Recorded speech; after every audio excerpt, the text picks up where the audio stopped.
ત્યારે શ્રીજી મહારાજે કહ્યું કે અમે તો પરચો કરતા નથી, પણ તમારા મહાત્મા પરચો કરશે. અને પછી તો 6 મહિના થયા ત્યારે પેલા મહાત્મા એ પટેલની દીકરીને ઉપાડીને ભાગી ગયા. મોટો પરચો ના થઈ ગયો? આવો પરચો થયો ત્યારે પેલો પોકે પોકે રડવા માંડ્યો. ત્યારે જુઓ, આવું પણ જગતના ભેખની અંદર બની જતું હોય છે. આ એક નિંદા નથી, પરંતુ એક પ્રકારે આપણી એક સમજણ છે કે જો આપણે ઓળખ્યું ન હોય તો આપણે એની અંદર ફસાઈ જઈને આપણો મનુષ્ય જીવન એળે કાઢી ન નાખીએ. એટલા માટે આપણને શાસ્ત્ર તો દીવો છે. એ શાસ્ત્ર આપણને દીવો આપે છે કે આ દીવો લઈને તમે જાઓ, અને છતાં કોઈ દીવો લઈને કૂવામાં પડે તો આપણે શું કરવું? કે શાસ્ત્રોએ સાધુતાના લક્ષણો બતાવ્યા છે કે આ લક્ષણો તમે ઓળખી અને પછી એનો સમાગમ કરજો.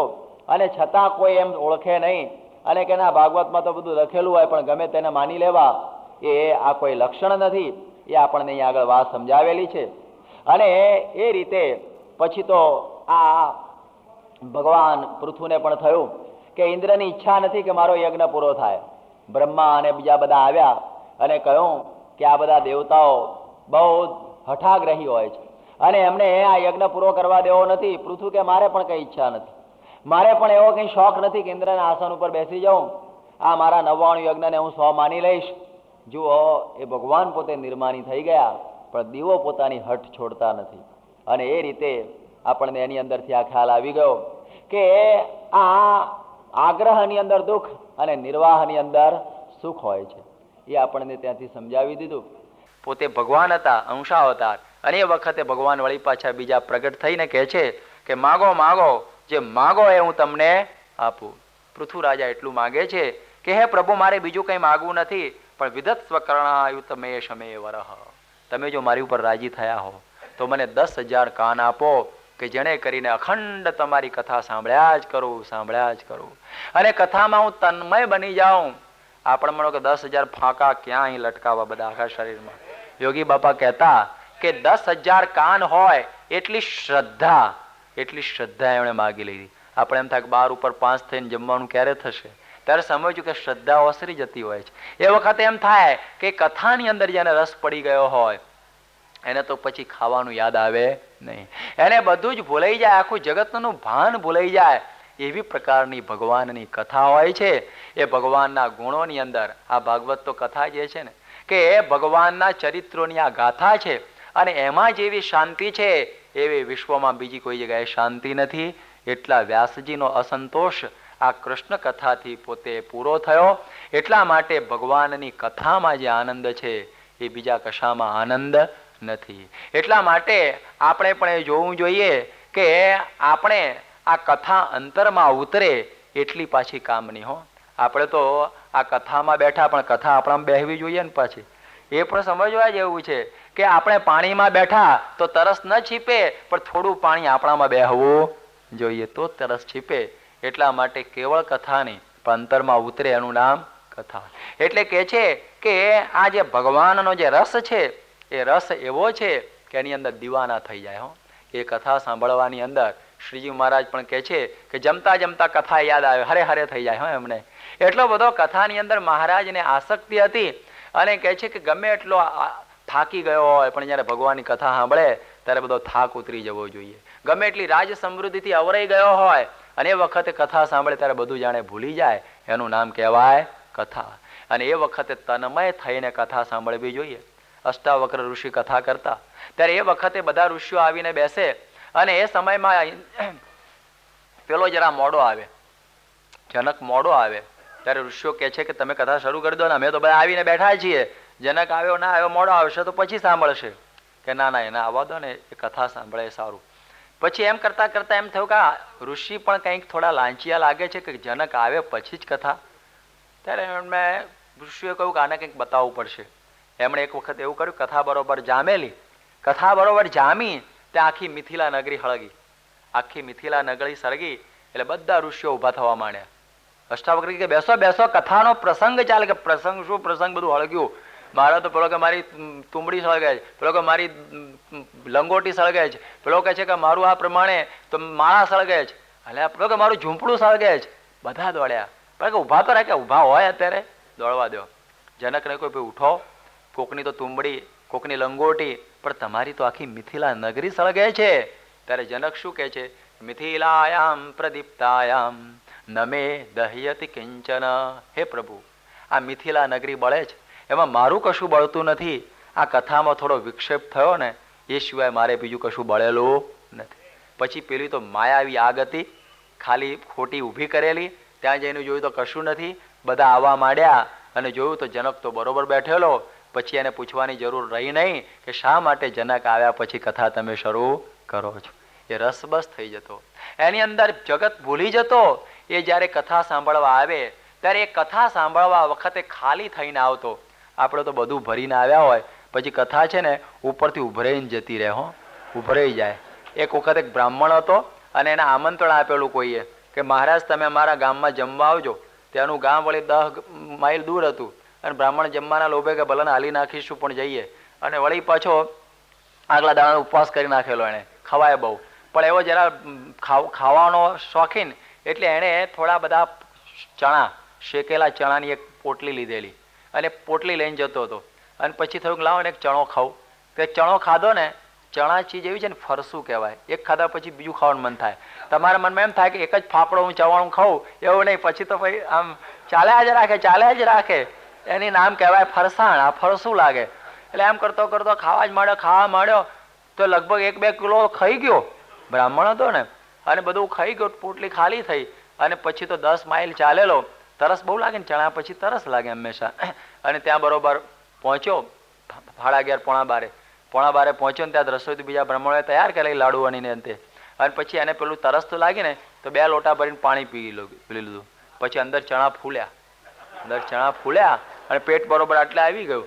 અને પછી તો 12:30 થયા. હમણાં એમ 12:30 પહેલા નહીં છોડવું, 12:30 જેવા થયા. અને એ વખતે પેલા કહે છે કે ચાલો મહારાજ ભોજન માટે. મહારાજ તો ભોજન કરવા બેઠા અને પેલા એમ ફર્સ્ટ ક્લાસ આમ લચપચતા લાડુ મૂક્યા. આમ 5 લાડુ એક સાથે મૂકી દીધા. 5 લાડુ મૂક્યા અને આને તો ખવાય જ નહીં, કારણ કે પેલું પેટ ફૂલી ગયેલું. અહીં સુધી આવી ગયેલું બધું પાણી ને ચણા. અને પછી તો એટલું બધું એને કષ્ટ થવા માંડ્યું કે એક ટુકડો અંદર જાય નહીં. પછી તો પેટ કૂટવા માંડ્યો કે હાય ચણા. ત્યાં ઘર ગાલ્યું ના લાડવા ખોટા કર્યા. પેલા કે પણ હું કામ ખાધા ચણા, કે મેં ખાઈ લીધા પણ હવે થાય હું, બીજા હાવ રહી ગયો. એવી રીતે આપણે અહીં પ્રમુખ સ્વામી આવ્યા છે. 20 દિવસની કથા વાર્તાનો પ્રસંગ છે, પણ અહીં સુધી ચણા ભરીને આવ્યા હોય પછી કાંઈ યાદ રહેતું નથી ને કાંઈ સમજાતું નથી. પણ ક્યાંથી સમજાય? પછી કથામાં મજા ના આવે, પછી આમાં કોઈ મજા આવે નહીં, કારણ કે અહીં સુધી જગત ભરેલું છે. કંઈક ખાલી થઈને આવવું પડતું હોય છે. એ જગત કથાનો આનંદ ક્યારે આવે? કે જ્યારે અંદરથી ખાલી થાય ત્યારે આ કથાનો આનંદ આવે અને એનો અહીં મજા કોઈ ઓર આવી જાય. નહીં તો જેમ પેલા સુરદાસની વાત અમે કરીએ જ છે ને, કે સુરદાસ કોઈ દિવસ કથામાં આવે નહીં. પણ એક જાણે કોઈક તમે આવો ને સુરદાસ એમને બેઠા મચરા મારો છે, એના કરતા કથામાં બેહો. એ કે ભાઈ મને ન ફાવે. ત્યાં તો બહુ સુંદર મજાનો હરિરસ તમે જુઓ, ખુશ થઈ જશો, મને ફરી આવવાનું મન થશે. પછી એ તો આવ્યા અને કોઈ દાડો એને રસ નહીં, એટલે છેલ્લા થાંભલે કંઈક બેઠા હશે દેશમાં, હોય નહીં. અને પછી તો છેલ્લે થાંભલે બેઠેલા મંડપના, અને બેઠા પછી તને બગા આવવા માંડ્યા અને પછી ઊંઘ આવવા માંડી. અને ઊંઘ આવવા માંડીને ઉંમર વધારે મોઢું ખુલ્લું રહી ગયેલું. અને થાંભલે આમ બેઠા હતા. અને કૂતરું છે ને હંમેશા કૂતરાનો સ્વભાવ ટાયર હોય, થાંભલો હોય, મોટર હોય, ત્યાં જ પેશાબ કરે. આમ સીધું એને ફાવે નહીં. એટલે એ કૂતરું આવીને પેલો હા લસરી ગયેલો થાંભલે, આમ લસરી જાય ને આમ લાંબો થઈ ગયેલો. અને ત્યાં એનો મોઢાની અંદર સીધો એને પેશાબ. અને પેલો તો થૂક કરીને વળી પાછો ગરમ થઈ ગયો. કથા પૂરી થઈ, પેલો ભાઈ આવ્યો, કેમ સુરદાસ કેવો રસ? અરે કે હા ખારો. મને ખબર નહીં કે આવો ખારો રસ હોય છે. પેલા કે શું થયું? પણ એ કે ભાઈ રસ બહુ ખારો થયો, કારણ કે એને દેખાય નહીં, કૂતરું ઉતરી ગયું. શું થયું? એના મનમાં કઈ અમૃત રસ પડ્યો પણ ખારો થયો. ત્યારે આ કથાની મજા નથી. કથાની મજા એ છે કે જેની અંદર આપણું મન પરોવાઈ જાય. આજે તમે જોશો, આગળ હું કથા સમજાવીશ તમને કે કથાની અંદર તો દક્ષ પ્રજાપતિના 10,000 પુત્રો સંસાર ખારો કરી નાખ્યો. એનું નામ તો કે છે કથા. કે જેની વાત સાંભળવાથી જગત ખારું થઈ જાય એનું નામ કહેવાય કથા. બાકી આવી મનોરંજનની વાર્તા કરનારા તમને ઘણા મળશે. આવી મનોરંજનની કથા વાર્તા કરનારા તો ઘણા અમારા ગુજરાતમાં, અમદાવાદમાં જેટલા મિલના ભૂંગળા ને એટલા બધા ભગતો છે બધા, એ તમને આવી કથાઓ બહુ કરશે. કે તમારું મનરંજન થાય, પણ આત્મરંજનની કથા તો પ્રમુખ સ્વામી સિવાય બીજું કોઈ કરી શકે નહીં. હું પણ કરું એ મનોરંજન જ સમજવું. ઠીક છે, ભગવાનની કથા કહીએ, ભગવાનના ઘણા ગુણગાન કહીએ એટલે પરાવણીનો એક ભાગ ગણાય આપણા વચનામૃત પ્રમાણે. પરંતુ જેની અંદરથી કે છે ને કે જગત કપાઈ જાય, જેની અંદરથી આપણે જોઈએ કે જે કથાથી આપણી વાસના ટળી જાય, એ મોરલી તો આ પ્રમુખ સ્વામી વગાડે, બાકી બીજા કોઈનું કામ નહીં. ત્યારે એ કથા જ કે જેની કથાએ કરીને 200 યુવાનો જ્યારે જગત છોડીને સાધુ થવા નીકળી જાય, એનું નામ કહેવાય કથા. બાકી બીજી બધું તો ઠીક છે, દિન કટણી અને કાલ નિર્ગમન, કાલક્ષેપ કરવા માટેની વાતો છે. બાકી જેની કથાથી જગત ભૂલાઈ જાય ત્યારે એ કથા. ત્યારે એ ગોપીઓની વાત હું તમને વળી આગળ 10મ સ્કંદની અંદર સમજાવીશ કે કેવી કથા એ લોકોની હતી, એ સમજવા જેવી વાતો આવશે. ત્યારે આ થોડી વાત એ સમજવાની છે જેની કથામાંથી આપણને આનંદ આવી જાય, જેની કથાની અંદરથી પુરુષોત્તમ નારાયણનો મહિમા સમજાય, જેના વેણે વેણની અંદર ભગવાનના મહિમાની ગાથાઓ ગુંથાતી હોય, એનું નામ કથા. કે જેના કથાની અંદરથી ત્યાગ વૈરાગની છટા છૂટતી હોય, એનું નામ કહેવાય કથા. નિષ્કળાનંદ સ્વામી જ્યારે પોતે વાતો કરતા અને એ વખતે પેલું પદ ગાતા કે જનુની જીવો રે ગોપી ચંદની, પુત્રને પ્રેરો વૈરાગજી. એ વખતે કથામાં બેઠેલા કોઈ ઘેર જઈ શકતા નહીં, અને એ વખતે લોકો કહેતા કે નિષ્કળાનંદ તમે આવું ગાતા નહીં તો અમારા છોકરાઓ બધા સાધુ થઈ જશે. એનું નામ કહેવાય કથા. કે ગુણાતીતાનંદ સ્વામી જ્યારે કથા કરતા અને એ કથા જ્યારે સાંભળતા ત્યારે પેલો જે ભંડારી છે ને, એને ભંડારીને પેલા શું કહેવાય છે, લાડવાનું પેલું ખાંડવું ઓછું પડતું, કારણ કે પેલો કાંટો ચડી ગયો હોય ને, કોઈ પંગતમાં લાડુ લે નહીં. હો, આજે એવું થઈ જાય કે એકાદશી છે એટલે કોઈ પ્રશ્ન જ નથી, પણ આ કથાને ત્યાગનો વૈરાગનો રંગ એવો લાગે કે કોઈને પછી ખાવાનું મન ન થાય, એવી ગુણાતીતાનંદ સ્વામીની કથા. ત્યારે એ ભગવાનના સર્વોપરીપણાના મહિમાની વાતો આવતી હોય, ત્યાગ વૈરાગની વાતો આવતી હોય, નિયમ ધર્મની વાતો આવતી હોય, એ બધી કથા છે. બાકી તો ખુશ કરવાની કથા અમને ઘણી આવડતી હોય છે, પણ એનાથી કંઈ ફાયદો થતો નથી. એટલા માટે આ કથા માટે પેલા કાન માગ્યા. કોણે માગ્યા? પૃથુરાજાએ. આ બધું પેલું સાંભળવા માટે નહીં, આ દુનિયાની બધી વાર્તાઓ સાંભળવા માટે નહીં, પણ આ કાન છે એ મારે ભગવાનની વાતો સાંભળવા માટે આપેલા છે. એટલે કહે છે કે જે કાન છે એની અંદર જો ભગવાનની કથા ન સંભળાય તો સમજવું કે ઉંદરડાના દર જેવા આ કાન છે. આપણે કહે છે કે આ ઉંદરડાનું જે હોય છે ને દર, એના જેવા કાન સમજવા, કારણ કે જેમાંથી તમે કથા નથી સાંભળી શકતા. યોગીજી મહારાજની જે કથાનો રસ છે એની તો તમે વાત છોડી દો. યોગીજી મહારાજ એક વખતે મુંબઈમાં હતા અને એમની કથાની જે હલક, એમની કથાની જે છટા અને વિશેષ કરીને કથા સાંભળવાની કે શ્રુતવાનમાં સૌથી સરસ એવા સંતને નામું હું શેષ. કે કથા સાંભળવામાં એટલો બધો રસ યોગી બાપાને પડે કે જગત ભૂલાઈ જતા. 12-2 વાગી જાય તો પણ એમને એ ખાવાનું સાંભળે નહીં, એટલી મહારાજની કથામાં એમને આસક્તિ. સવારના પોરમાં સ્વામી હંમેશા મંગળ પ્રવચન કરતા. તબિયત ઢીલી થઈ પછી મંગળ પ્રવચન બંધ થયા અને પછી એ પોતે પોતાના ઓરડામાં 5 વાગે ઉઠી જાય અને કલાક સુધી ઈશ્વરચરણ સ્વામી કથા વાંચે અને પોતે સાંભળે. એ પોતે કથા સાંભળ્યા કર્યો. અને એક વખત એવું થયું કે એમને સુતા સુતા સાંભળતા હતા, ઊંઘ બહુ આવવા માંડી, બગાસા આવવા માંડ્યા. મેં કહું બાપા ઊંઘ તમને રાતે ઓછી આવી જ, માટે તમે પહોંચી જાઓ, કલાક પછી વળી પાછા ઉઠજો, શાંતિથી સુવો. સ્વામી તરત બેઠા થયા, ઊભા થયા, બરોબર પલાઠી વાળીને બેઠા કે ઊંઘ તો આવ્યા રાખશે, મારે કથા સાંભળી લેવી છે. સુતા નહીં તો બેઠા, પણ મારે સાંભળે પાર. એવો બધો કેફ. સ્વામીને છેલ્લે આપણે નાડી જોતા, ઘણાને ખ્યાલ હશે 2 હાથની નાડીઓ જોવામાં આવતી તબિયતના કારણે. એક વખત એવું બન્યું કે બાપા ઊંઘી ગયા અને ઊંઘી ગયા તો સવારે 5 વાગે ઉઠવાનું હતું, એની જગ્યાએ 6 વાગી ગયા, કારણ કે રાતની તકલીફ થતી હતી. 6 વાગે ઉઠી ગયા તો 5 થી 6 પેલો કથાનો સમય હોય, એ કથાનો સમય વયો ગયો, પછી તો નાવા જવાનું હોય.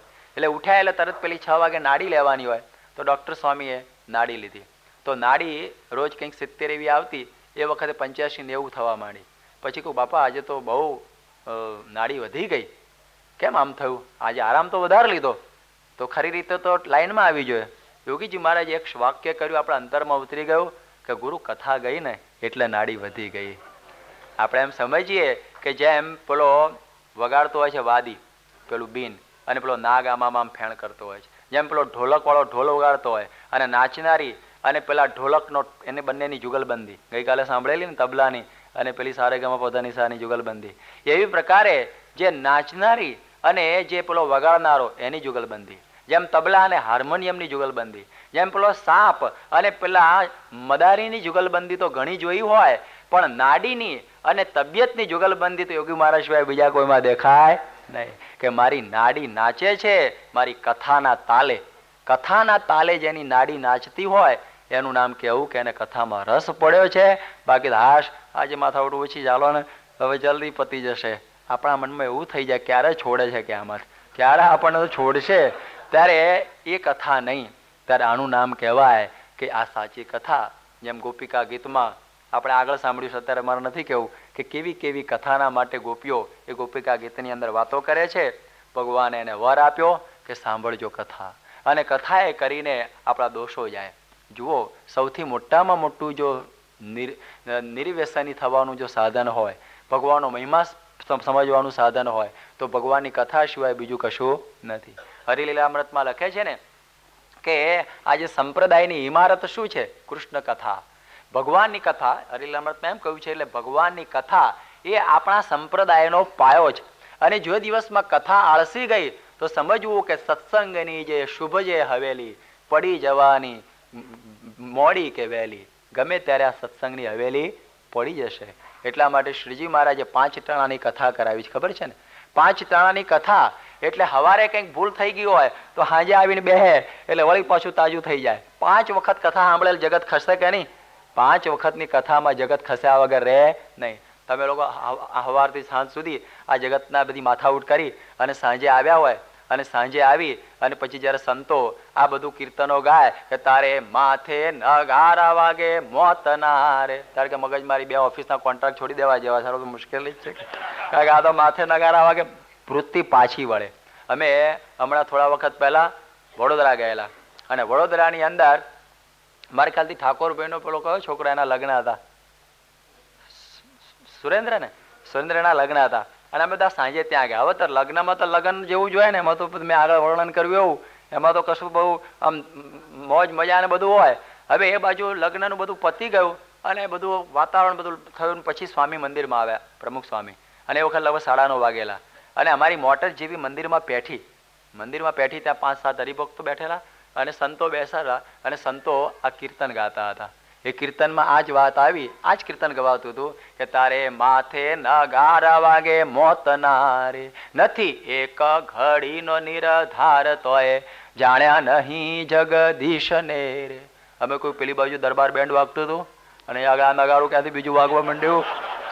સ્વામી કે જો આ ભગવાને કેવી સુંદર રચના કરી છે શ્રીજી મહારાજે, કે આપણા જગતમાં સ્વામીને તો કોઈ હતું જ નહીં એવું, પણ એ તો પોતાના ઉપર વાત કરે ને કે જગતમાં આપણે આવું બધું જોઈ કરીને નગારા બગારા તગારામાંથી આવ્યા હોય, અને આ મંદિરની જ્યાં કથા શરૂ થાય અને જ્યારે આ સંભળાય કે તારે માથે નગારા વાગે મોત, પેલો બધો કેફ ઉતરી જાય કે નહીં? એટલા માટે કથા એટલા માટે કે આખા દિવસનો જગતનો ફેર ઉતારવા માટે કથા.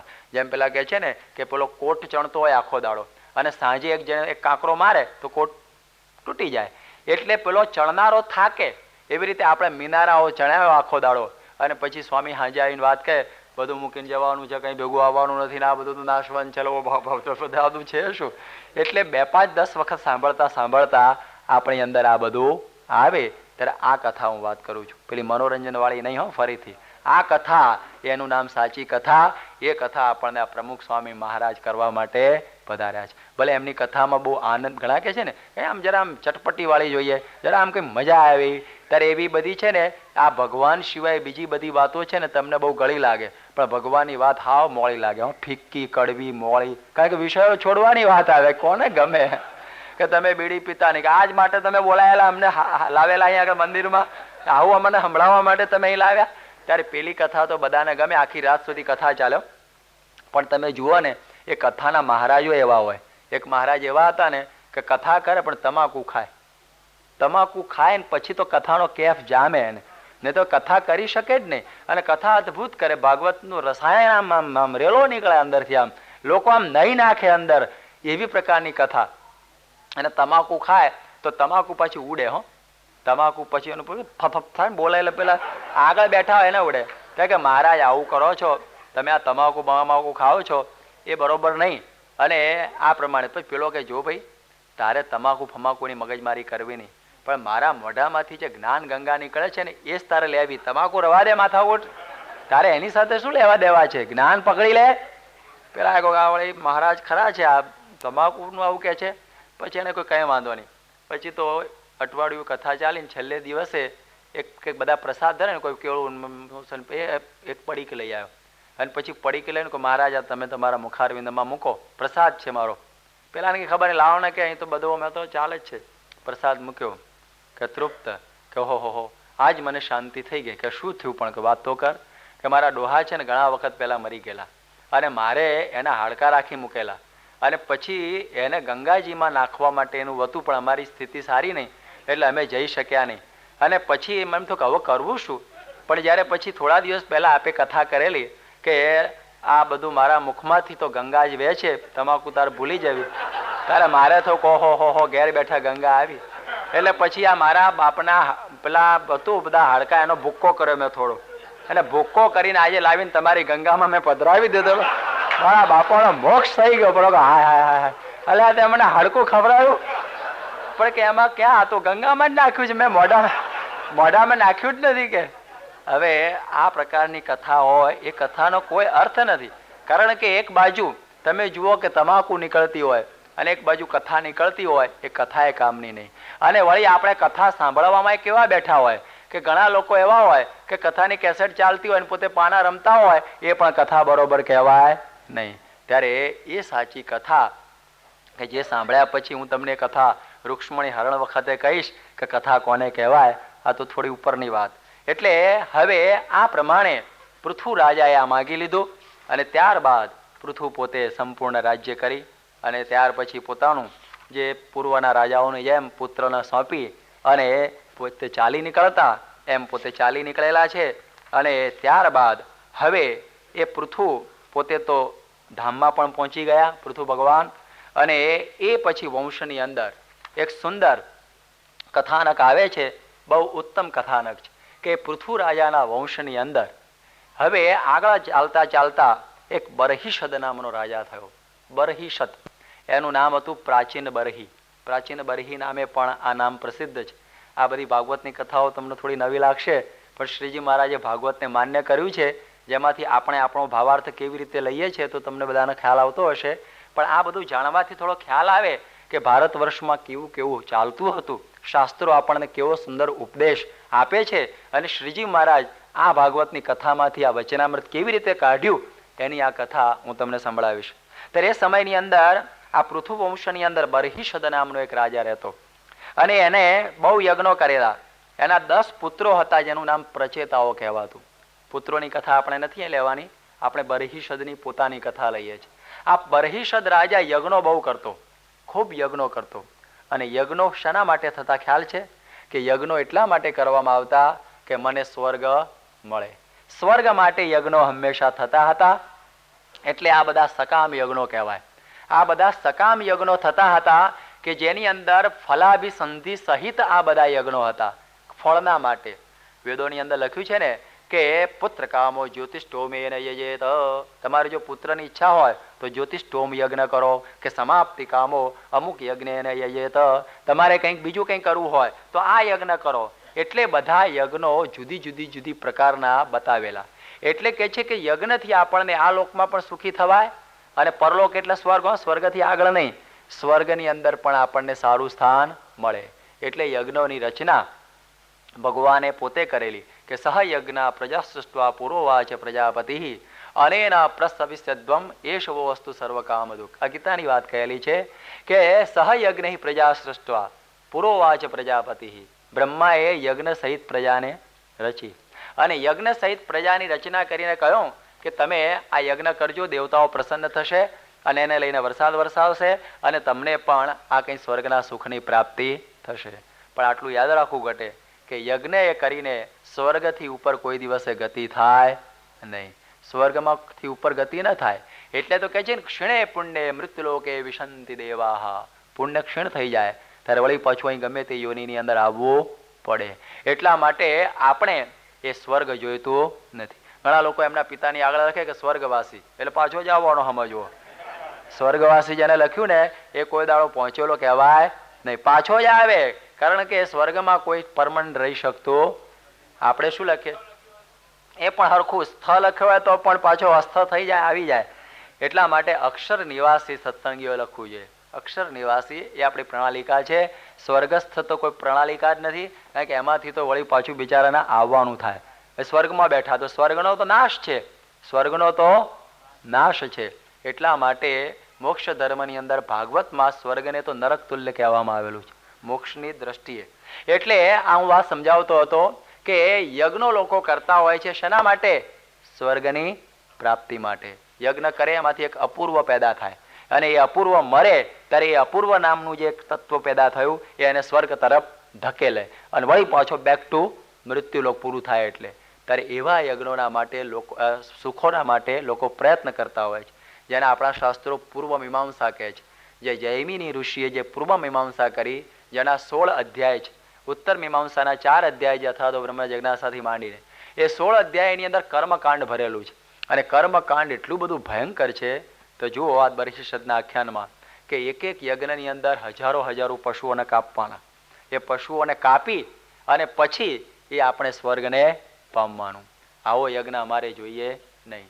આ હું વાત કરીશ, બીજા યજ્ઞની આગળ વાત સમજાવીશ કે એ વખતના યજ્ઞની વાત એવી સમજાવે છે કે આપણા સુખ કોકના દુઃખના ભોગે, કોકના ભોગે આપણા સુખ એ સાચા સુખ કહી શકાય નહીં. કે બીજો મરી જતો હોય અને હું સુખી થતું હોય તો મારે સ્વર્ગ જોઈતું નથી. કારણ કે કોઈક પશુને તો મારવાનું જ થશે ને. પહેલાના વખતમાં એમ કહેતા કે જો પશુને મારવામાં આવે છે તો વેદોમાં શું લખે લોકો, ક્ષેપક્ષ લોકો છે કે હે પશુ તને તો કલ્યાણમય દેહ પ્રાપ્ત થશે અને તું તો સીધું અક્ષરધામમાં પહોંચી જવાનું છે અને મને સ્વર્ગ મળશે. ત્યારે પછી વિચાર કરીએ કે તારો બાપ મરી ગયો હોય અને તારા બાપના મોક્ષના માટે જો તારે યજ્ઞ કરીને પશુને હોમવાનું હોય તો તારો બાપ જીવતો હોય તો એને સીધો નાખી દે તો ડાયરેક્ટ ના પહોંચી જાય? વાયા શું કામ મોકલવો બિચારાને? આવી બધી ખોટી વાતો પહેલાના વખતમાં ચાલતી, અને પોતાના સ્વાર્થી સુખોના માટે લોકો આવો ભોગ આપતા. એટલે જોવાનું કે પોતાના સુખ માટે બીજાનો ભોગ લેવો એ સાચું સુખ કહેવાય નહીં. જોજો ભાઈઓ, હો બહુ સુંદર રીતે સમજજો. દુનિયા આજે આવી ચાલે છે. આજે નેપાલ એ આજે હિન્દુ ધર્મ કહેવાય છે, પણ એ નેપાળની અંદર કરોડો પશુઓને મારી નાખવામાં આવે છે. દશેરાના દિવસે એક જ ઝાટકે, એ અમે જોયું મંદિર, કારણ કે મંદિરમાં તો અંદર ગયા નહીં, કારણ કે મહારાજે ના પાડી છે કે આવા મંદિરના દર્શન ન કરવા. પણ એ મંદિર આગળ અમે જોયું તો એ લોકો એક જ ઝાટકે એક જ દિવસે 144 પાડા, 144 બકરા અને 144 કુકડાનો ભોગ ધરાવે છે. અને રોજ તો એક ભોગ ખરો જ. કલકત્તાની કાલી પણ રોજ એક બકરાનો ભોગ ખાય છે. ત્યારે આ પ્રકારના યજ્ઞો એ તદ્દન ખોટા છે. કોકને મારીને આપણે સુખી થઈ જવું જોઈએ નહીં. માંસ ખાનારાઓ પણ સમજી લેવાની વાત છે કે કોકને મારીને આપણા કબ્રસ્તાનની અંદર પેટમાં આ કચરો નાખવાની જરૂર હોય નહીં. એટલે તો કહે છે, જુઓ જ્યારે મહાભીષણ મહાભારતનું યુદ્ધ થવાનું હતું અને એ સમયમાં એક અવાજ આવે છે જે અર્જુનના મુખમાંથી. ભગવાનને તો આ ધર્મ યુદ્ધ હતું, જરૂર હતું, પણ અર્જુનની જે સંસ્કાર કેવું બોલે છે કે હે પ્રભુ કે એતાન રુધિર પ્રદિગ્ધાન ભોગાન મારે જોઈતા નથી. આ લોહીથી ખરડાયેલા ભોગો એ મારે કોઈ દિવસ જોઈએ નહીં. એટલે જે ભોગોની અંદર કોઈનું લોહી ખરડાયેલું હોય એ ભોગો આપણે જોઈએ નહીં. પશુઓ મારી અને પછી તમે સ્વર્ગમાં બેસો એ સાચું સુખ છે નહીં. આત્મનઃ પ્રતિકૂલાની પરેશાન ન સમાચારે, કે જે દુઃખ તમારા ઉપર કરવામાં આવે અને તમને જેવું લાગી આવે એવું એને પણ લાગતું હશે ને. આજે તમે કોઈક પશુને કાપીને ખાતા હો તો એને કેટલું દુઃખ થતું હશે બિચારાના જીવની અંદર. એવું તમને જ્યારે કોઈ કાપે અને એ વખત તમને થતું હોય એનો વિચાર તમે એ વખતે કરજો. એ વાત અહીં ભાગવત સમજાવે છે. એટલા માટે કહે છે કે આપણે ઘણા વખતે છે ને ઘણા આજે પ્રસાદનો થયા છે. અમે હમણાં સ્વામિનારાયણ નગરમાં ગઈ વખતે હતા, આપ બધાને ખ્યાલ હશે કે એક શો બતાવવામાં આવેલો કે બ્યુટી વિધાઉટ ક્રુએલ્ટી, બ્યુટી વિધાઉટ ક્રુએલ્ટી નામનો એક શો આપણા સ્વામિનારાયણ નગરની અંદર સભા મંડપમાં બતાવવામાં આવેલો. એમાં એવું આવે છે કે ઘણા લોકો લિપસ્ટિક વાપરતા હોય, ઘણા લોકો પાવડર વાપરતા હોય, ઘણા લોકો બધા શું કહેવાય જુદી જુદી પ્રકારના શેમ્પુ વાપરતા હોય, ઘણા લોકો જુદી જુદી પ્રકારના તમે જુઓ કે બધા પ્રસાધનના આ બધા સાધનો વાપરતા હોય, પણ એમાં કેટલી માછલીઓનો જીવ જતો હોય, કેટલા પશુઓને મારી નાખવામાં આવતા હોય, અને પછી તમે આ પ્રમાણે સુંદર મજાનું શરીર દેખાડવા માંગતા હો તો એની પણ જરૂર નથી. એ બંધ કરી દેજો. એની કોઈ જરૂર નથી. શરીર જેવું છે એવું જ શોભવાનું છે. તમે ઉપરના પ્રસાધનોથી કોઈ દિવસે શોભવાનું નહીં, કારણ કે એમાં કોકનો જીવ જતો હોય છે. એ પશુઓને મારી મારીને એની અંદરથી કાઢી કાઢીને આ બધું બનાવતા હોય છે વસ્તુઓ, એ પણ આપણે જોઈએ નહીં. એટલા માટે આપણું શરીર જેવું હશે ને એવું ભગવાન સારું લાગશે. જેમ શાકુંતલની અંદર કાલિદાસ કહે છે ને કે પેલી શકુંતલા ફક્ત વલકલ પહેરેલું હતું, પણ એનું રૂપ નિખરી આવતું હતું. કિમહીનનું મધુરાણામ મંડનમ નાકૃતિનામ. જે મધુર આકૃતિ વાળો હોય ને એનો તો જે પહેરાવો ને એમાં શોભે. બાકી જેના ચોકાણું ઠેકાણું ગમે એટલું એની પર નાખવામાં આવે ને દુનિયાભરની બધું, તો એ બિચારો જેવો છે એવો ને એવો દેખાય. એટલા માટે આ પણ સમજવાનું કે કોઈના ભોગે આપણે સુખો ભોગવવા નહીં. અને ત્યાર પછી હવે આવું બન્યું કે નારદજી એની પાસે પહોંચી ગયા. નારદ વગર તો બધા શાસ્ત્રો નકામા હો ભાઈ, મજા જ મારી જાય. નારદજી ત્યાં પહોંચી ગયા અને નારદજી એ વખતે બરહિષદને કહે છે કે હે બરહિષદ, ત્યાં કેટલા લોકોને મારી નાખ્યા, કેટલા પશુઓને તે મારી નાખ્યા. જો આકાશની અંદર આ પશુઓ એ બધા પેલા શું કહેવાય કે લોઢાના ભીંગડા અને લોઢાની પેલી સૂંઢો લઈને તને મારવા માટે ઉપર ઊભા છો, તારો હિસાબ પતાવવા માટે. તારે પેલાને ત્રાસ થયો, કરે ભગવાન મેં તો બહુ ખોટું કર્યું, મેં અત્યાર સુધી યજ્ઞો કરી કરીને આ બધું એમ જ સમજતો કે કર્મકાંડમાં જ બધું આવી ગયું, બ્રહ્મ જ્ઞાનમાં હું કંઈ સમજ્યો નથી. મારે તો બસ ખાવું પીવું ને બહુ ખુશ રહેવું, એના માટે મેં આ બધાનો ઉપયોગ કર્યો મારા જીવના પેલા દેહના સુખ માટે. જુઓ ધર્મનો ઉપયોગ શેના માટે કર્યો એણે? દેહના સુખ માટે. યજ્ઞની મૂળ ભાવના જુદી છે. ગીતામાં કહ્યું છે કે યજ્ઞાનામ જપ યજ્ઞોસ્મી. આ બધા યજ્ઞો ઠીક છે, પશુઓ ન મરાતા એવા યજ્ઞો તો આપણે પણ કરીએ છીએ, પણ યજ્ઞાનામ જપ યજ્ઞોસ્મી. જે ભગવાનનું જે નામસ્મરણ કરવું, નારાયણ નારાયણ નારાયણ, એના જેવો કોઈ મોટો યજ્ઞ નથી. અને આજની એકાદશી છે એ પણ આપણને એ જ સમજાવે છે કે જ્ઞાન યજ્ઞ કરવો અને બીજો શું કરવો? યોગ યજ્ઞ કરવો. એ જ્ઞાન યજ્ઞ અંતરદ્રષ્ટિ કરી અને આપણે આ બધા વિષયો છોડવા. એટલે કે એ પણ એક પ્રકારનો જ્ઞાન યજ્ઞ છે. ભગવાનની કથા વાર્તા અને કીર્તન કરવું એ પણ શું પ્રકારનો? જ્ઞાન યજ્ઞ. અત્યારે આપણે ચાલે છે ને એ શું કહેવાય? યજ્ઞ છે. વગર અગ્નિ વાળો આ યજ્ઞ, જ્ઞાન યજ્ઞ ચાલે છે. એમાંથી યજ્ઞની અંદર બધું હોમવાનું હોય છે. યજ્ઞમાં શું કરવાનું હોય છે? હોમવાનું હોય છે. એટલે આપણે તો ઓલા પશુ હોમીએ, જવતલ હોમીએ એ નહીં. આ જ્ઞાન યજ્ઞ એવો છે કે જેની અંદર ઇન્દ્રિયોની વૃત્તિઓ હોમી નાખવાની. અને ઇન્દ્રિયોની વૃત્તિઓ જ્યારે હોમી નાખીએ ત્યારે એની અંદરથી યજ્ઞ નારાયણ પોતે પ્રગટ થાય છે. આપણા મનમાં કે હોમવું એટલે શું? જેમ તમે જો ગાંધીજીએ જ્યારે ચળવળ ચલાવી ત્યારે એ વખતે ઘણાને ભણતર હતું, ઘણાની સારી નોકરીઓ હતી, એ ગાંધીજીના આદેશ ઉપર હોમી દીધી ને. એટલે કે ગાંધીજીના વચનની અંદર પોતાનું મનગમતું બધાએ મૂકી દીધું, ત્યારે નામ શું કહેવાય? હોમી દીધું. એમ બોલે છે ને ગાંધીજીમાં બધાએ બધાનું હોમી દીધું. એવી રીતે પ્રમુખ સ્વામી મહારાજ એ યજ્ઞકુંડ છે. પ્રમુખ સ્વામી મહારાજ શું છે? યજ્ઞકુંડ છે. અને એની આજ્ઞાની અંદર આપણે આપણા મનગમતા બધા વિચારો, હું આમ કરીશ તો ઠીક ને, આમ કરું તો ઠીક ને, આમ કરું તો ઠીક ને, આમ થવું જોઈએ ને, એવી બધા આપણા ડાપણ ડોળ, આપણી સમજણ, આપણી વૃત્તિઓ, આપણી જે પ્રકારની વાસનાઓ, આપણો અહંકાર, આપણું જે કંઈ સ્વભાવો, આ બધું એની રુચિએ રુચિ રાખીએ. હોમવું એટલે શું? હોમવું એટલે શું? કે સ્વામી કે આવા આમ જ કરવાનું, કે હા બાપા એમ જ.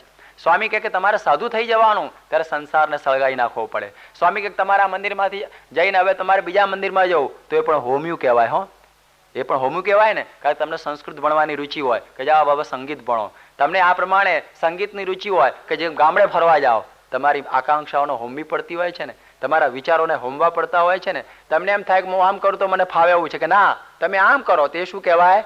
હોમ્યું કહેવાય. એટલે સત્પુરુષના વચનની અંદર પોતાના બધા વિચારોને સંકલ્પો પરોવી દેવાનું નામ શું કહેવાય? હોમ્યું. અને એ હોમતા હોમતા જેમ યજ્ઞ નારાયણ પ્રગટ થાય એવી રીતે પોતાનું સ્વરૂપ જે બ્રહ્મ, એની અંદર જ્યારે પ્રગટ પરબ્રહ્મ પુરુષોત્તમ નારાયણ પ્રગટ થઈ જાય એટલે સમજવું કે આપણો યજ્ઞ પૂરો. ત્યાં સુધી યજ્ઞ કરવાનો.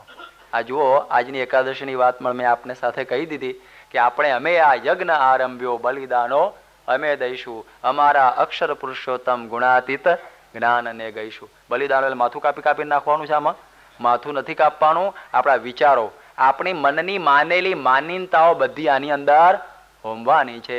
અર્જુનને શ્રી કૃષ્ણ ભગવાને શું કહ્યું? કે સર્વધર્માન પરિત્યજ્ય. લોકો શું સમજે કે શ્રી કૃષ્ણચંદ્ર ભગવાન એવું કહ્યું છે કે નાવું ધોવું આ પ્રમાણે જે તે કરવાની કંઈ જરૂર નથી, કારણ કે સર્વધર્માન પરિત્યજ્ય. એવો અર્થ ખોટો નહીં કરવાનો. હો, ખોટો અર્થ ઘણા કરે છે કે કૃષ્ણે કહ્યું છે કે બધા ધર્મો છોડી દેવા. યોગી બાપા એનું સુંદર ભાષ્ય કરતા કે બધા ધર્મો છોડી દેવા એટલે શું? કે હે અર્જુન, તારા મનના માનેલા ધર્મો છે એ બધા તું છોડી દે. નહીં કે નિત્ય નૈમિત્તિક અને કામ્ય ધર્મો છોડવાની વાત નથી કરી. નાવું ધોવું પવિત્રપણે રહેવું એ તો બધું રાખવાનું, પણ તારા મનની અંદર ત્યાં જે ધારેલું છે તું બધું મૂકીને મારે શરણે આવ. તારે ઘણા કઈ બધું જ અમે તો મૂકી દીધું, અમે તો હવે તો ખાઈએ પીએ મજા જ કરીએ છીએ, સર્વ ધર્માન પરિત્યજ્ય ચાલે છે અમારે તો, કે અમારો તો આ શ્લોક ફિટ બેઠો છે કે. ત્યારે એવી રીતનું આ બેહાડવાનું નથી. ત્યારે એ વાત કે આપણા મનની વાસનાઓ જ્યારે આ પ્રમુખ સ્વામીમાં હોમી દઈએ તો પ્રમુખ સ્વામીને 99% કામ આપણું અડધું થઈ જાય બ્રહ્મરૂપ થવામાં. કે ના બાપા આમ જ થવું જોઈએ, આમ જ હોવું જોઈએ. તો સમજવું કે પ્રમુખ સ્વામીને સમજ્યા નથી, યજ્ઞમાં આપણો અધિકાર નથી. એટલે હવે પેલા નારદજી એને કહે છે કે ત્યાં યજ્ઞો કર્યા ને ભાઈ, બધા બહુ આવા કર્યા, તને મારવા માટે જો પેલા ઉપર અવાજ કરી રહ્યા છે પશુઓ કે ભો ભો પ્રજાપતે રાજન પશુન પશ્ય ત્વયા ધ્વરે. ઉપર જો આ બધા પશુઓ તને મારવા તૈયાર થયા છે. પેલો કે બાપલિયા મરી ગયો હું તો, કે કઈ ઉપાય ખરો? ઉપાય તને બતાવો. આ ઉપાય તું મનમાં ધાર કે તે જ્યાં અત્યાર સુધી જે ધર્મ કર્યો એ બધો ધર્મ દેહના માટે કર્યો, પણ હવે આત્માની વાત તને સમજાવું છું. એના માટે એક આખ્યાન છે, આપણે એક તો વગાડીશું એવું લાગે છે કારણ કે થાળ હમણાં જ ગયા છે. એટલે એ આખ્યાન એવું બન્યું કે એને કહ્યું કે એક સમયને વિશે પૂર્વકાળની અંદર પુરંજન નામનો એક રાજા હતો. એક પુરંજન નામનો રાજા, આ રૂપક છે, બહુ મજા આવશે તમને સમજવામાં. કે પુરંજન નામનો એક રાજા હતો અને પુરંજન રાજા એક દિવસે ફરતો ફરતો નીકળ્યો અને એણે જોયું કે એક બહુ મોટું નગર છે, એની આગળ 3 ખાઈઓ છે. પછી એને જોયું 5 મોટા બગીચાઓ પણ સુંદર બગીચાઓ છે. અને ત્યાં જોયું તો આગળ નીકળ્યો ત્યાં તો એક પુરંજની નામની એક સ્ત્રી, બહુ સુંદર કન્યા હતી અને એ ચાલતી હતી. એની આગળ એક 5 ફેણ વાળો સાપ ચાલતો. બરોબર યાદ રાખજો ને તો બધું ભૂલી જવાશે. 5 ફેણ વાળો એક સાપ ચાલતો. એની પાસે 10 સેવકો હતા અને એ 10 સેવકની પછી એણે કહ્યું કે 100 સેવિકાઓ હતી. 10 સેવકની પછી 100 સેવિકાઓ. અને એ રૂમ ઝૂમ કરતી ચાલતી હતી એના બગીચામાં. અને પુરંજન આ દક્ષિણ દિશાની અંદર હિમાલયની તટવર્તી આ પ્રદેશમાં પહોંચી ગયો અને એને જોયું કે હો સુંદર મજાની નગરી, ભોગવતી નગરી આ. અને એની અંદર આ એને પેલા ખાઈઓ જોઈ, બગીચાઓ જોયા, કિલ્લા જોયા, એ તો બધું ઠીક છે, પણ પેલી પુરંજનીને જોઈને ત્યારે ઘાયલ થઈ ગયો કે ઓહો હો શું રૂપ તો ભગવાને બધું અહીં જ આપી દીધું છે. અને એ પુરંજનીને પૂછે છે કે તું કોણ છું, તારું નામ શું, તારા માતાનું નામ શું, તારા પિતાનું નામ શું, આ બધા કોણ છે? પેલી પુરંજની કહે છે મને એ કંઈ ખબર નથી, હું ઊભી છું એટલી જ મને ખબર છે. ઘણી જેમ તેમ ઉત્પન્ન થઈ ગયેલી પ્રજાનો હોય ને, ખબર જ ન હોય મારા મા બાપ કોણ છે, કે હું છું એટલું બહુ છે, હું હાજર છું એ જ બરોબર છે, એવું બનતું હોય છે, ખબર જ ન હોય બિચારાઓને. એટલે એ કહે છે કે મારા માતા પિતાની માથાકૂટ રવા દો, પણ હું આજે હાજર છું, મારા હાથમાં વરમાળા છે અને મારે કોઈ યોગ્ય પતિ જોઈએ છે. પેલા તરત માથું આમ કર્યું કે હું તૈયાર જ છું, કે હું આ તૈયાર છું. ત્યારે એ વખતે પુરંજની કહે છે કે ઓહો મારા પણ ભાગ્ય કે તમે સામે ચાલીને આવ્યા, લ્યો હું તમને હવે પરણું. અને પુરંજની સાથે એનું લગ્ન થઈ ગયું. જુઓ પુરંજની સાથે મિસ્ટર પુરંજન પરણી ગયા. અને બન્યું એવું એ પછી તો એ પુરંજની એવી અદ્ભુત હતી કે એને રંગ રાગની અંદર પેલાને ભૂલાડી દીધું. એ ખુશ થઈ ગયો. પુરંજનનો પૂર્વેનો એક મિત્ર હતો, ફ્રેન્ડ, જેનું નામ અવિજ્ઞાત. એ કંઈક છૂટો પડી ગયેલો, એટલે હવે એને તો કંઈક બોલાવે જે મળે ત્યારે ખરું, પણ અત્યારે તો મને પુરંજની તો મળી. એટલે એના આનંદમાં રાત્રિ દિવસ ગુલતાન થવા માંડ્યો. હવે આ જે નગરી હતી ને, જે તો ઘર જમાઈ જેવો જ કહેવાય ને, કારણ કે પુરંજનીમાં આવ્યો રહેવા એની પેલી બાઈની નગરીમાં. આ નગરી એવી હતી કે એના 9 દરવાજા. કેટલા? 9 દરવાજા. એમાં જે 2 દરવાજા નીચેની બાજુએ અને 7 દરવાજા ઉપર બાજુએ. એની અંદર ઘણા સેવકો હતા, પણ એમાં 2 સેવક એવા હતા, એક પેશસ્કૃત અને નિર્વાસિત. એ 2 આંધળા હતા. તે પુરંજન છે ને દેખતા માણસનું કયું ના કર, પણ પેલા 2 આંધળા કહે ને એમ કરે. આવો પુરંજન. અને પછી તો પેલી રાત્રિ દિવસ પેલી સ્ત્રીએ આને લટ્ટુ બનાવી દીધો, બિચારો ભૂલી જ ગયો બધું. ખુશ થવા માંડ્યો. એક વખતે શિકાર કરવા ગયો પુરંજન, શિકાર કરવા ગયો અને શિકાર કરીને મોડો રાત્રે આવ્યો. ત્યાં તો પેલી પુરંજનીએ દીવા ઓલવાઈ નાખેલા, વાળ બધા વિખેરી નાખેલા, કપડા બધા ફાડી નાખેલા અને રીસાઈને બેઠેલી. પુરંજન કે છે શું થયું? તો બસ એટલું જ કે તું મને કયા વગર કેમ ગયો, આટલું જ કામ. આવું બનતું હોય છે ને તમારે કે કયા વગર કે આપણે મારા બધું નક્કી હોય મારે કહેવું બધી વસ્તુ તને કહીને કરવી, પણ એને કહ્યું બસ હવે તારા સાથે કોઈ સંબંધ જ નહીં, તું કયા વગર કેમ ગયો. પેલો પગમાં પડી ગયો, લોટફોટ થઈ ગયો, પગ ચાટવા માંડ્યો, માંડ માંડ પેલી વાત. આવા રોજ બધા પ્રયોગો બન્યા કરે અને પેલો એની જાળમાં ફસાઈ ગયેલો પુરંજન.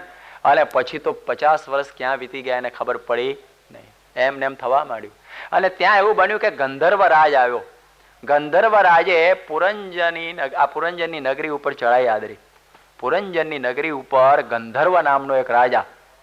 હવે એની પાસે તમે જુઓ કે 700 સેવકો હતા, 700 ઉપરાંત 365 ગંધર્વો હતા અને 365 એની સ્ત્રીઓ ગંધર્વીઓ. આવું લશ્કર લઈ અને એને ચડાઈ કરી ધમધમાટ. અને એ વખતે નગરની રક્ષામાં પેલો 5 ફેણ વાળો કોણ હતો? સાપ. એ બિચારો ટક્કર ઝીલે, પણ આ ચંડ વેગ નામનો ગંધર્વ અને આ બાજુ એકલો સાપ ક્યાં પત્તો પડે. અને લડાઈ ચાલવા જ માંડી. પેલો બિચારો ગમે તેમ કરીને જજુમાં છે, પણ પેલા બધા રાત દાડો ગંધર્વ અને ગંધર્વીઓ મંડ્યા છે. અને એ વખતે બન્યું એવું કે એક કાળની કન્યા એનું નામ હતું જરાબેન. હવે જરા છે ફરતી ફરતી આવી, એ પણ કોઈ યોગ્ય પતિને શોધવા માટે, પણ હતી હાવ ગરડા જેવી. કોણ એને પરણે? પ્રશ્ન છે, ગરડીને કોણ પરણે? અને રસ્તામાં નારદજી મળી ગયા. નારદજીને કહ્યું નારદજી તમે મારી સાથે લગ્ન કરો. નારદજી કે હું તો બ્રહ્મચારી રહ્યો છે, જયારે પરણવું હોય તો તને પણ બીજી ના હોતું કે તને પણ, એટલે કે મારે તને પરણવું નથી. ત્યારે પેલી કહે છે કે તમારે મારે પરણવું જ પડશે.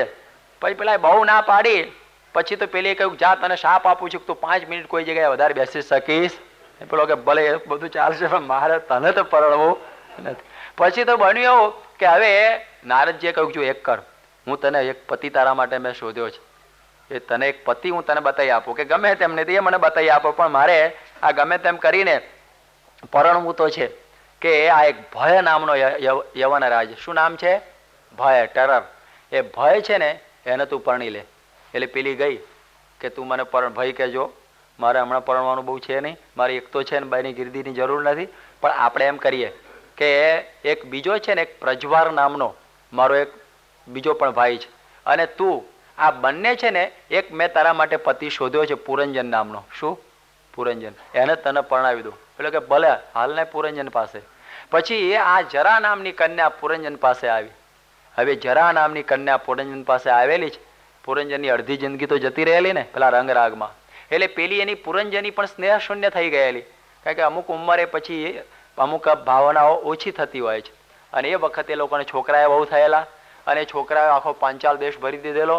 અને એ વખતે પેલી માન ના માન તેરા મહેમાન કરીને ચોંટી જ પડી પેલા ને પુરંજનને કે હું તો તને પરણવાની. પેલો કે હવે શું થાય, પરણી બેઠો. અને એમ કરતા કરતા કરતા કરતા એની અંત અવસ્થા આવી. પુરંજનની અંત અવસ્થા આવી ત્યારે એ વખતે એને પેલી સ્ત્રી યાદ આવી. કઈ? પહેલાની પેલી પુરંજની જીવતી હતી, પણ એને યાદ આવી કે અરે રે હવે મારી સ્ત્રીનું શું થશે. એ પ્રકારના વિચારમાં દેહ પડી ગયો. પુરંજનનો દેહ પડી ગયો. અને એ પુરંજન મરી ગયો. અને પછી બીજા જન્મની અંદર એ સ્ત્રી બન્યો. શા માટે સ્ત્રી બન્યો? કારણ કે એને સ્ત્રીની અંદર વાસના રહી ગયેલી. એ આપણે ભરતના આખ્યાનમાં કાલે વિશેષ કહીશું. પણ સ્ત્રીમાં વાસના હતી એટલે બીજા જન્મે શું બન્યો? સ્ત્રી.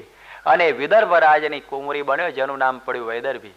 અને પછી મોટી થઈએ પછી એને પરણાવી પડે ને, એટલે એ વખતે પાંડ્ય નરેશ મલય ધ્વજ સાથે આ વૈદર્ભીનું લગ્ન કરવામાં આવ્યું. અને પછી એને છોકરાએ થયા. અને પછી વાનપ્રસ્થ વખતે આ મલય ધ્વજ રાજા જંગલમાં ચાલ્યો ગયો, આ પણ પોતે ભેગી ગઈ. ભજન ભક્તિ કરતા કરતા પેલા મલય ધ્વજનો દેહ પડી ગયો.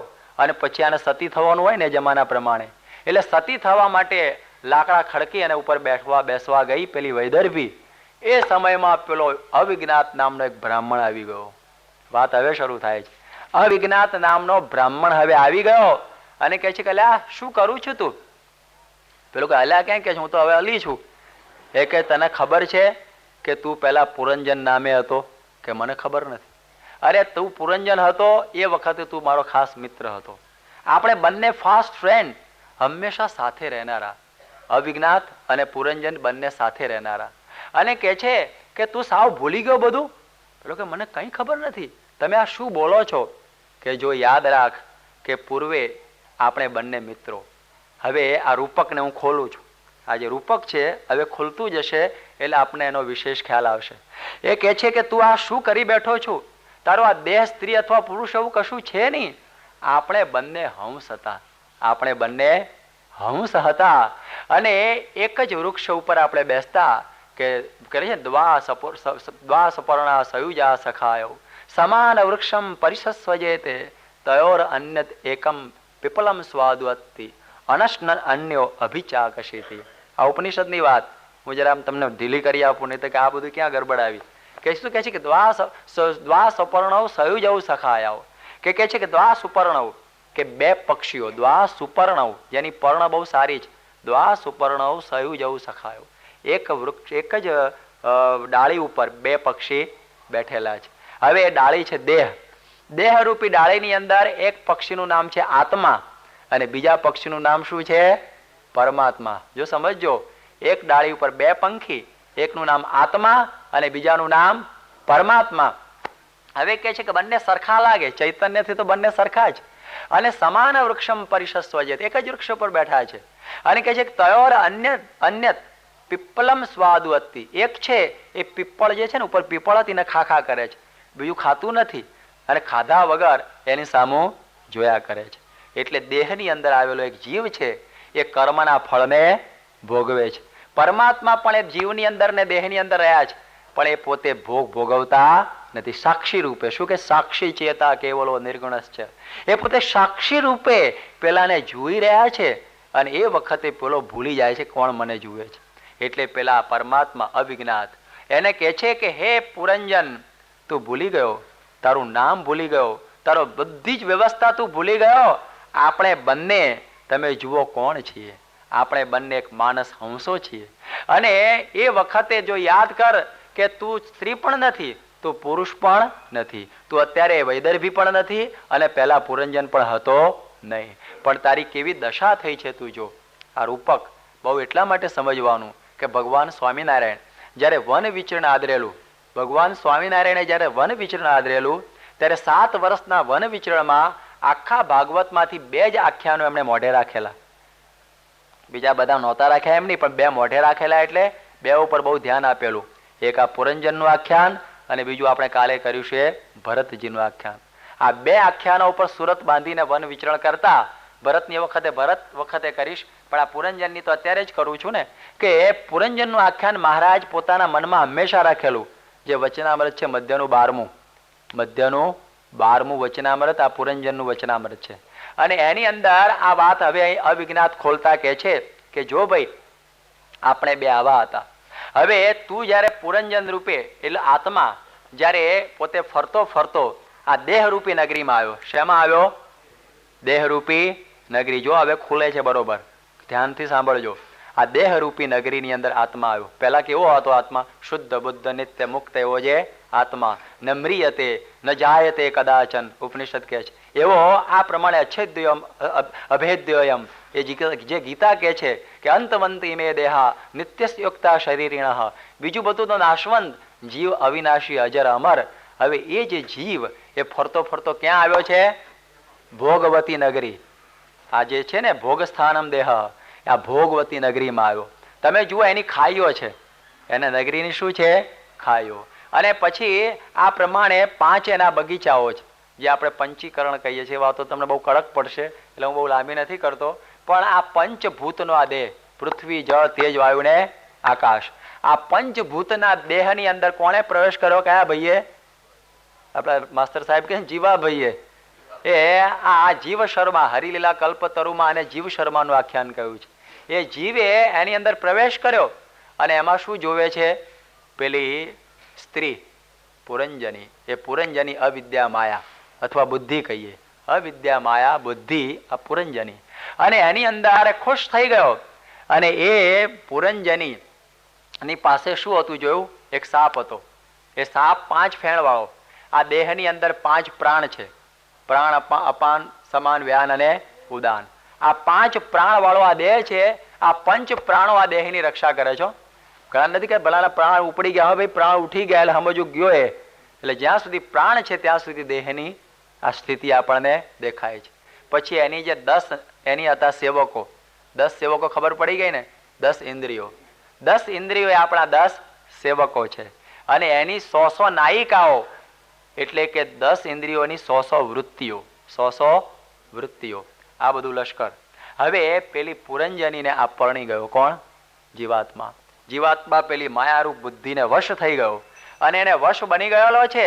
અને એ વખતે હવે આ બુદ્ધિને વશ થયેલો એવો જે આ જીવાત્મા હવે એના રંગ રાગમાં પડી ગયો. દેહને જ પોતાનું રૂપ માનવા મંડી પડ્યો. જો પહેલી વાત કહી તે ફરીથી આવી. દેહને પોતાનું રૂપ માનવા મંડી પડ્યો અને ખાવું પીવું અને ભોગ ભોગવવું જેમ બુદ્ધિ દોરે એમ પ્રમાણે પોતે કરે. પેલી પુરંજની જેમ કે એમ પોતે કરવા માંડ્યો અને એને જ રાજી કરવા માંડ્યો. અને એમ કરતા કરતા કરતા 50 વર્ષ વીતી ગયા. અને 2 આંધળાનું કામ કરતો. પેલા 2 આંધળા સેવકો, એટલે હાથ અને પગ જેમ કે એમ કરે. હાથ લઈ જાય, હાથ જ્યાં મારવાનું તો મારે, પગ સિનેમામાં લઈ જવા તો સિનેમામાં જાય, ડિસ્કોમાં લઈ જવાનું તો ડિસ્કોમાં જાય. પણ પેલો વિચાર ના કરે કે મારી આગળ બીજું બધું શું આપેલું છે. એમ કરતા કરતા પોતે નાદાર બની ગયો. પોતે આવો જીવાત્મા, આટલો બધો શક્તિશાળી, આટલો બધો પોતે દિવ્ય, આટલી બધી એની અંદર અપાર શક્તિ, એ પેલા પોતાના મિત્રને ભૂલી ગયો. પરમાત્માને ભૂલી જઈએ છે ને, જ્યારે દેહમાં આવીએ ત્યારે પરમાત્માને આપણે વચન આપીને આવ્યા હોય કે તમે ભગવાન ભજીશું, તમને યાદ રાખીશું, પણ એને દીધેલ કોલ તમે ભૂલી ગયા. એ પરમાત્માને ભૂલી જઈ અને જીવ આ ભોગવતી નગરીમાં એ પોતે ચક્કરમાં પડી ગયો. અને એમ કરતા કરતા કરતા 50-60 વર્ષ થયા ત્યારે પછી પેલો ચંડવેગ ગંધર્વ ચડી આવ્યો, કાળ આવ્યો. અને એની 365 ગંધર્વો અને 365 ગંધર્વીઓ. ખ્યાલ આવી ગયો?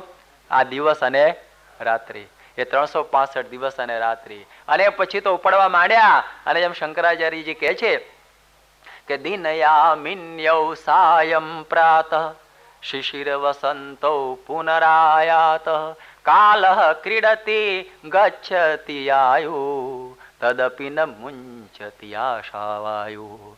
કે આ પ્રમાણે રાત્રિ ને દિવસ એના દાડા કાપતા જ હોય છે, એની આવરદા કાપતા હોય છે, છતાં એમ થાય છે કે તદપિ ન મુંચતિ આશાવાયુ. હજી તો ઘણું બાકી છે. હજી તો બધું ઘણું જોવાનું છે. દીકરાને પડાવીને એનો દીકરો ઘેર આવે ત્યારે પછી મારે જવું છે. આવી પ્રકારની આશાઓની અંદર પડેલો બદ્ધ, આશાયા બદ્ધ તે લોક, એ બંધાઈ ગયેલો. હવે એને ક્યાંથી ખબર પડે કે મારું આ બધું વૃક્ષ કપાઈ રહેલું છે? પેલું એક મધનું ટીપું, સંસારની લાળચ. એ સંસાર લાળની અંદર આસક્ત બનેલો જે પેલો જીવ હવે પેલા ચંડ વેગની સવારીને જોઈ શકતો નથી કે એક ટીપું લઈ લો, એક ટીપું લઈ લો. અલ્યા તું ખલાસ થવા આવ્યો, પણ ના કે હજી લઈ લો. એ ટીપામાં પડેલો બધું ભૂલે છે. અને એ વખતે પેલી જરા નામની વૃદ્ધાવસ્થા કન્યા તમને ચોંટી પડ્યો. અમારે થોડી વાર છે, પણ ઘણાને ચોંટી પડેલી છે પરાણે હો, કે મારે નહોતું સફેદ કરવું, કે ના વાળી, કે ચાલ સફેદ વાળ થઈ જાય, હવે કે મારા દાંત રાખવા છે, અરે કે ના રે તો ચોકઠું પહેરી લે. હવે દરેક પ્રકારે અંગમ ગલિતમ પલિતમ મુંડમ દશન વિહીનમ જાતમ તુંડમ વૃદ્ધો યાતિ ગ્રહિતવા દંડમ, એવી દશાને આપણે પ્રાપ્ત થઈ ગયા. પછી પેલી સ્ત્રી હોય ને સ્નેહ શૂન્ય થઈ જાય, કાં તો હાવ ટર્ચા જેવો થઈ ગયો, આમાં કઈ રસ જેવું નથી. અને પછી પેલી આશા વાયુમાં મરતો મરતો કોને યાદ કરે કે પેલી સ્ત્રી મારી સામું જોવો તો સારું, પણ પેલી શેની જોવે ના મરી જાય. અને એમ કરતા કરતા બીજો જન્મ, કે જો આ તારો બીજો જન્મ, તું વૈદર્ભી બન્યો, પણ નથી તું વૈદર્ભી કે નથી તું પુરંજન. આપણે તો એક હંસ, એક સરોવરના હંસો છીએ. એને જ્ઞાન આપે છે. તું ભૂલી બેઠો કે આ તું દેહ છું, તું આત્મા છું, અક્ષર છું, બ્રહ્મ છું, એમ તું માન. જો આ છેલ્લો ઉપદેશ, આ છેલ્લા આખ્યાનનો આટલો જ આવે છે કે એને એમ કહેવામાં આવ્યું કે તું આમ મને માની બેઠો છું કે તું આ સ્ત્રી છે કે પુરુષ છે. આપણે પણ સ્ત્રી પણ નથી અને પુરુષ પણ નથી. આપણી જે કાયા નગરીના રાજા કોણ છીએ? જીવ છે. કાયા નગરીનો રાજા છે. પણ એના બધા જે પ્રજાજનો સાંઢ થઈ બેઠા હોય ત્યારે પેલો જીવ નાદાર થઈ જાય, હો, ઇનસોલ્વન્ટ, કે ભાઈ સાહેબ મારાથી તો કંઈ બને એવું લાગતું. અરે શું ના બને? રાજા તો તું છું. તારું કયું આ બધા 10 ઇન્દ્રિયોને આ બધા કરે, અને તું આ ખોટો આ પ્રમાણે આ ભ્રમમાં પડી ગયો છે. પણ કોણ એને કે તું રાજા નથી એવું કે? રાજા છું એવું કોણ એને ભાન આપે? કારણ કે પેલા બધા પ્રધાનો ઉપર ચડી બેઠા હોય તો રાજાને કેમ કરવું પડે? સહી કરો, આ કરું ભાઈ સાહેબ. એવા ઘણા રાજા હોય છે. અહીંનું રાજાનું લગભગ એવું જ છે ને કે એમ કરવું પડતું હોય છે, નામનો રાજા. એવી પરિસ્થિતિ વાળો આ બિચારો બની ગયો, ભાઈ મારું કશું જેવું લાગતું નથી. એવી પરિસ્થિતિ આ પુરંજનની થયેલી, આપણા બધાની. આપણે બધાએ પુરંજન છીએ. એટલે કે છે ને કે આ શરીર રથ છે. શરીર શું છે? રથ. આત્માનમ રથિનમ વિદ્ધિ શરીરમ રથમેવ છે. આ આત્મા છે, રથી છે, અને શરીર શું છે? રથ છે. અને કે છે કે ઇન્દ્રિયાણી હયાનાહુ વિષયાસ્તેષુ ગોચરાન. ઇન્દ્રિયો છે ને ઘોડા છે. ઇન્દ્રિયો શું છે? ઘોડા. અને આ પંચ વિષય શબ્દ સ્પર્શ રૂપ રસ સામે પડેલા છે. અને બુદ્ધિમ તો સારથિમ વિદ્ધિ. સારથી કોણ છે? બુદ્ધિ. મનઃ પ્રગ્રહમેવ છે. અને મન શું છે? લગામ. હવે તકલીફ રથમાં એ હોય કે લગામ અને સારથી જો બરોબર હોય તો કશો વાંધો આવે નહીં. આપણે બસમાં બેઠા હોઈએ અને આપણે હાઈટ અંદર ઊંઘતા હોઈએ, પણ પેલા ડ્રાઈવરને થાય લાવવાના બધા ઊંઘે છે કે ચોલું હું મારી લઉં તો મોત થઈ જાય. પણ એકલો જાગતો ને આપણે બધા ઊંઘતા હોય તો વાંધો આવે. એવી રીતે આપણી બુદ્ધિ છે એ સારથી છે. એ સારથીની જે લગામ છે, જે મનરૂપી, એ જેમ શ્રી કૃષ્ણના હાથમાં અર્જુને લગામ આપી દીધી, એમ જો ભગવાન કે પ્રમુખ સ્વામીના હાથમાં આપી દઈએ ને તો રથ બરોબર પહોંચી જાય હો. નહીતર તો મોત. તો સ્વધ્વન પારમાપનોતિ તદ વિષ્ણુ હો પરમમ પદમ. એ ભગવાનનું ધામ છે. એટલા માટે વિજ્ઞાન સારથી અસ્તુ મનઃ પ્રગ્રહાનર. એ સારથી બરોબર હોવો જોઈએ. લોકોનો સારથી જ બરોબર નથી હોતો, એટલે એને આત્માનું જ્ઞાન થતું નથી. એટલા માટે આત્મા પરમાત્માનું જે અદ્ભુત જ્ઞાન છે એ જીવાત્મા ખોઈ બેઠેલો છે. એને ખ્યાલ નથી આ દેહમાં આવીને દેહ રૂપ બની ગયેલો છે. જેમ પેલું સિંહનું બચ્ચું બકરાના ટોળામાં ભળી ગયું અને પછી બે બે બે બે કરે. એક વખતે સિંહે બકરાના ટોળા ઉપર હુમલો કર્યો. એના ભેગું પેલું સિંહનું ટોળું પણ પેલું બચ્ચું પણ દોડવા માંડ્યું. પેલો આ કેવું બકરામાં સિંહ? કારણ કે જન્મ્યું હશે ને ત્યારથી છૂટું પડીને બકરા ભેગું ભળી ગયેલું, એટલે એને ખબર જ નહીં કે હું સિંહ છું. પછી તો પેલો સિંહ દોડ્યો, પેલા સિંહનું બચ્ચું હતું ને એને પકડ્યું, થરથર કાંપવા માંડ્યું. અરે કે મૂરખ, તું સિંહ છું, તું બકરું નથી. પણ કે કેવી રીતે મનાય કે હું સિંહ છું? પણ અને પછી એને પાણીમાં મોઢું બતાવ્યું. જો નખ, જો કેશવાળી, જો દાંત મારા જેવું તારે. આ બકરા તો આપણું ભોજન કહેવાય. જો હું પકડી બતાવું છું, તું કૂદકો મારીને પકડ. અને પછી પેલું બરોબર પકડવા માંડી પડ્યું કે મારા 15 વર્ષ પાણીમાં ગયા પણ થાય હું, તું અત્યારે બે બેમાં પડેલો. એવી રીતે આપણે કંઈક મારાથી તો કઈ ના થાય, મારાથી સિગરેટ છૂટે એવી લાગતી નથી. લ્યો આઈને બેસી જ ગયો પાણીમાં, જન્મ તાર મોઢામાં નાખીને આવેલો. પણ એને એમ થાય કે મારેથી આ છૂટે એવું લાગતું નથી. અને એમ થાય કે તારાથી હવે આ કંઈ થશે, મંદિરે આવાશે ના ભાઈ સાહેબ, મને કંઈ એવું ફાવે એવું લાગતું નહીં. તને માળા ફાવે કે ના? મને માળા તો ફાવે નહીં હો, હું માળા કોદાળ મેં જિંદગીમાં ફેરવી નહીં. કારણ તારાથી તિલક ચાંદલો થશે કે ના? ના, એવું તો થતું હોય. આ એકાદશીનો ઉપવાસ થાય કે એ થાય? એ તો કેવી રીતે બને? માણસ કેટલો નાદાર બની ગયો, જીવાત્મા એટલો બધો નાદાર બની ગયો છે કે કંઈ કરવા તૈયાર નથી. આ મધ્યનું 12 યાદ રહે છે ને સત્સંગીઓને કે મધ્યના 12માં કહ્યું છે કે આ બધા સાંડ બની ગયા, પેલો દુઃખી થઈ ગયો. પણ એને ખ્યાલ નથી કે આત્માની અનંત શક્તિ ભરેલી છે. એ શક્તિનો પરિચય કરાવે કોણ? જેમ બળદેવજીને જ્યારે પ્રલંબાસુર લઈને દોડ્યો ત્યારે બળદેવજીને તો કરાર હવે મારું શું થશે? પણ ત્યાં તો આકાશવાણી થઈ કે તમે તો શેષ છો, શેષનો અવતાર પૃથ્વીને ધર્યા છો. અને જે કેફ આવ્યો ને મારો પ્રલંબને એક મુક્કો પ્રલંબને મારી નાખ્યો. હનુમાનજી જ્યારે લંકામાં સીતાની શોધ માટે નીકળ્યા, સમુદ્ર કાંઠે આવીને ઉભા રહ્યા, માથે હાથ મૂકીને. શે કુદાય 22 કિલોમીટર કે કેવી રીતે જવાશે? ત્યારે પેલા નલ અને સુગ્રીવને બધા કહે છે ખબર છે તમે નાના હતા અને અંજની માતાના ખોળામાં હતા અને એ વખતે પેલો સૂર્ય ઉગેલો અને તમને એમ લાગ્યું કે કંઈક ટોમેટા જેવું છે, એટલે તમે તમારી માના ખોળામાંથી એકદમ કૂદકો મારેલો અને ઠેઠ સૂર્યના બાજેલા. એ તો ઠીક છે, પેલા ઇન્દ્રને અંધારું થયું એટલે તમને પછી પેલું વજ્ર માર્યું તમારો પગ જરા પાદે અને ખંજહ થઈ ગયા લંગડા, એ વાત બીજી છે. પણ એ વખત તમે એટલે સુધી કૂદેલા એ યાદ છે કે? હા. તો કે આ તો 22 કિલોમીટર છે કે એમ મારો કૂદકો પેલી બાજુ. એમ કોક કહેનાર જોઈએ કે તમે તો આત્મા છો, અક્ષર છો, બ્રહ્મ છો. તમે નોયા ટોળાના. આપણે આ ટોળાના નથી, આપણે તો અક્ષર બ્રહ્મ છીએ. આપણે તો જેમ કહેવાય ને કે આ લોકના છીએ જ નહીં, એવું કહે કોણ? એટલે આપણી અનંત શક્તિઓ આપણી બધી દબાઈ ગયેલી છે. જેમ વિવેકાનંદ સ્વામીએ શક્તિ જાગૃત કરી તો ફોટોગ્રાફિક મેમરી, આમ જોવાનું બધું યાદ, મેધા નાડી સિદ્ધ કરેલી. કેટલા માટે કેવી રીતે બ્રહ્મચર્ય પાળીને.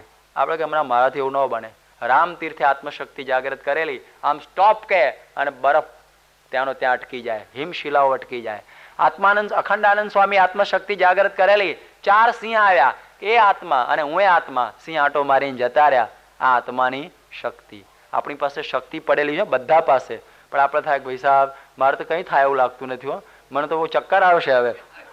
આપણને ખ્યાલ નથી કે આપણી અંદર અનંત શક્તિઓ પડેલી છે. પાણી ઉપર આપણે ચાલી શકીએ આત્માની શક્તિથી, આકાશમાં ઉડી શકીએ આત્માની શક્તિથી. આત્માની અંદર અમાપ અમાપ અમાપ શક્તિ પડેલી છે. જે એટમની અંદર જેમ કે છે ને કે એટમને જ્યારે તોડ્યો, પેલા એટમને રુથરફોર્ડે તોડ્યો અને એની અંદરથી જેણે જે ઇલેક્ટ્રોનને તોડ્યો, જે અનંત આકાશ આકાશ આકાશ જોયું, એની અંદર જે ન્યુટ્રોન ઇલેક્ટ્રોનની જેમ ગતિ જોઈ, જે આલ્ફા ઇલેક્ટ્રોનની, ઓહો આટલી બધી શક્તિ.